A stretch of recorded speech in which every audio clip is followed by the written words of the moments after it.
Bienvenue sur Africa 24 dans cette nouvelle édition du Morning News. Voici les titres de l'actualité. En Tunisie, des manifestants ont milité contre toute présence de l'armée américaine dans le pays. Organisée ce lundi 1er juin, cette manifestation est intervenue après la déclaration du commandement des États-Unis pour l'Afrique. Déclaration qui sous-entendait le déploiement d'une brigade sur le sol tunisien en vue d'une potentielle intervention en Libye. La République démocratique du Congo, de nouveau touchée par une épidémie d'Ebola. Un foyer de fièvre hémorragique a été enregistré dans le nord-ouest du pays. La RDC qui fait face à sa 11e épidémie. Et enfin, les transports en commun subissent les foudres du Covid-19 en Côte d'Ivoire. À Abidjan notamment, la Société des transports a été contrainte de réduire ses nombres de passagers journaliers. Les détails dans ce journal. Mais tout d'abord, la justice française a approuvé ce mercredi 3 juin le transfert de Félicien Kabuga vers le mécanisme pour les tribunaux pénaux internationaux. Accusé d'être le financier du génocide des Tutsis au Rwanda, Félicien Kabuga sera jugé pour génocide et crimes contre l'humanité commis entre avril et juillet 1994. Le bras de fer se poursuit entre le gouvernement éthiopien et l'État du Tigré. Réuni ce week-end, le comité exécutif du Front de libération du peuple tigré a dressé un réquisitoire contre le Premier ministre Abiy Ahmed. Et pour cause, les élections générales prévues le 30 août prochain ont été reportées par le Bureau électoral national éthiopien en raison du coronavirus.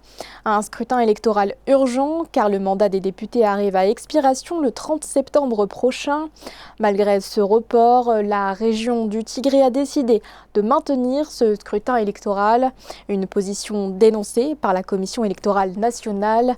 Pour l'heure, la question du maintien au pouvoir de l'équipe dirigeante doit être tranchée par deux instances spécialisées, la Chambre haute du Parlement et le Conseil des requêtes constitutionnelles.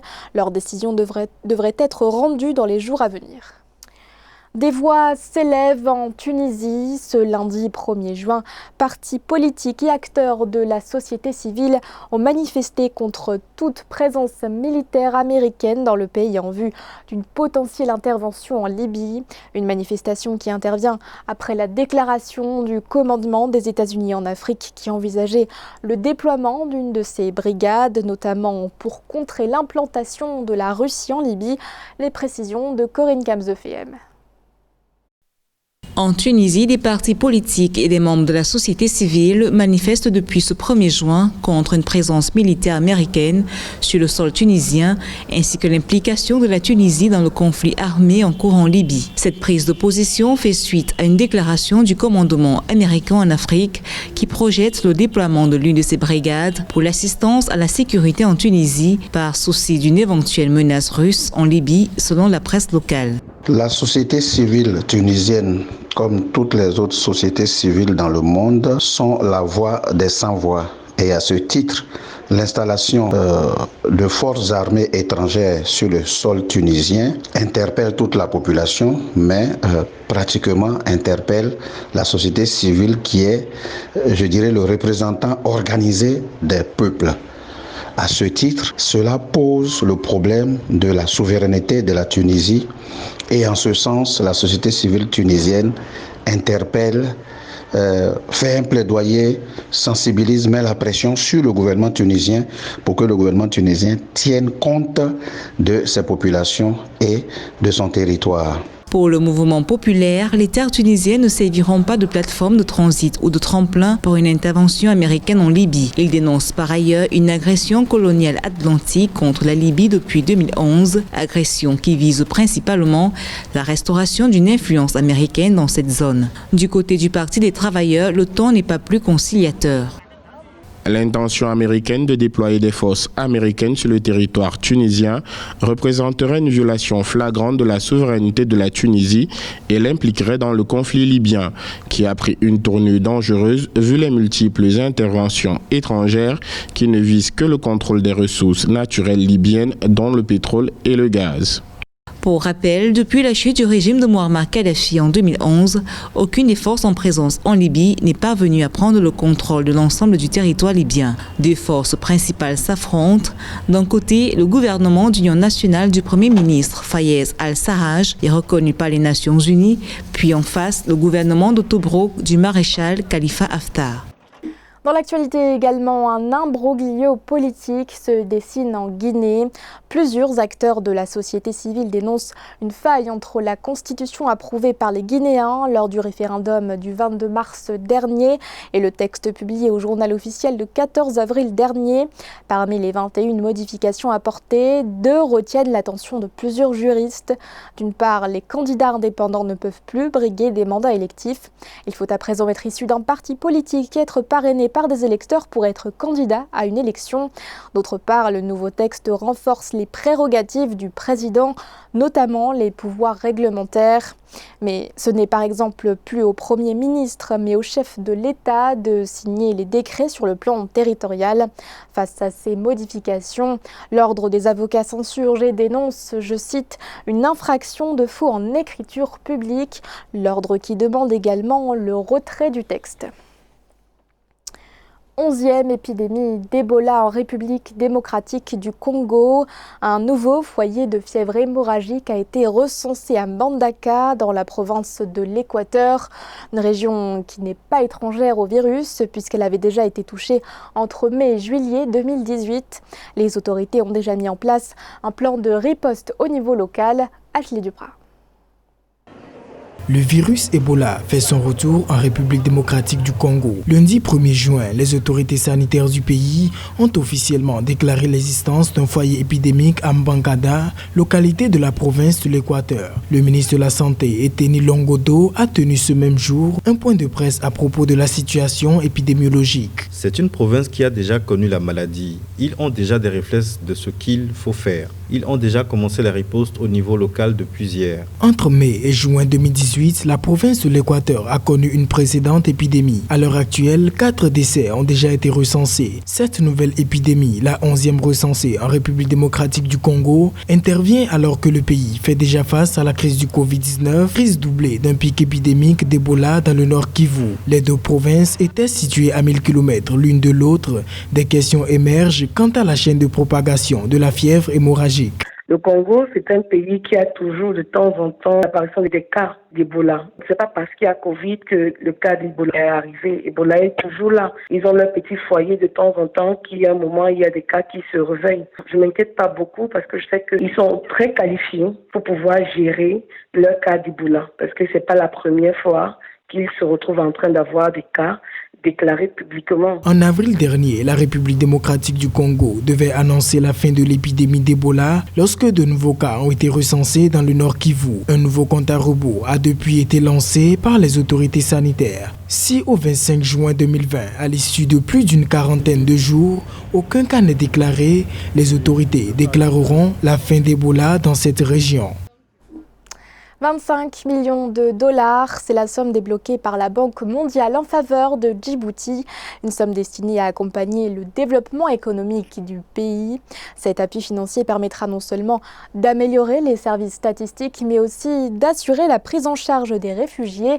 Les précisions de Nelly Claude Bessa. 25 millions de dollars pour atténuer les vulnérabilités et surtout favoriser la croissance économique djiboutienne. Le crédit octroyé par la Banque mondiale est réparti en 2 prêts, dont le premier contribuera à améliorer la gestion des services dans ce pays situé à la Corne de l'Afrique. Il sera donc question d'appuyer le programme du gouvernement djiboutien pour la gestion économique et le développement de statistiques pour orienter la prise de décision. Ce premier financement de 15 millions de dollars contribuera aussi à renforcer les capacités institutionnelles et techniques ainsi que l'infrastructure de l'Institut national de la statistique de Djibouti. Cette aide doit aider à ce que les capacités au niveau interne à Djibouti soit remise à niveau pour l'accompagner dans la mise en œuvre des projets. Tout ce qui peut concerner la vulnérabilité par rapport au changement climatique, il faut qu'au niveau de Djibouti, on arrive à avoir une meilleure maturation des projets, à avoir un meilleur accompagnement en termes de capacité interne de la mise en œuvre des projets de développement.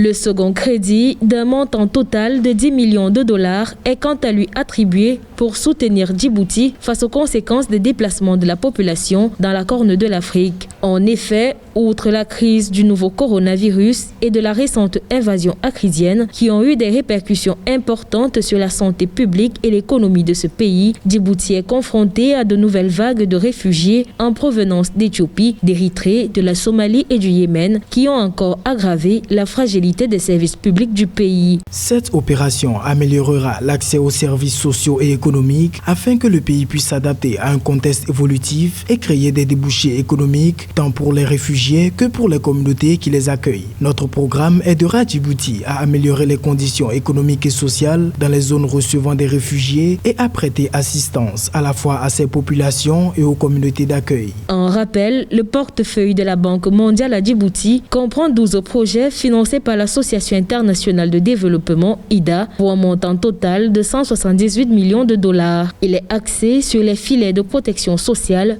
le développement des communautés rurales, la santé, l'éducation, la modernisation de l'administration publique, la gouvernance et le développement du secteur privé en accordant une importance particulière aux femmes et aux jeunes.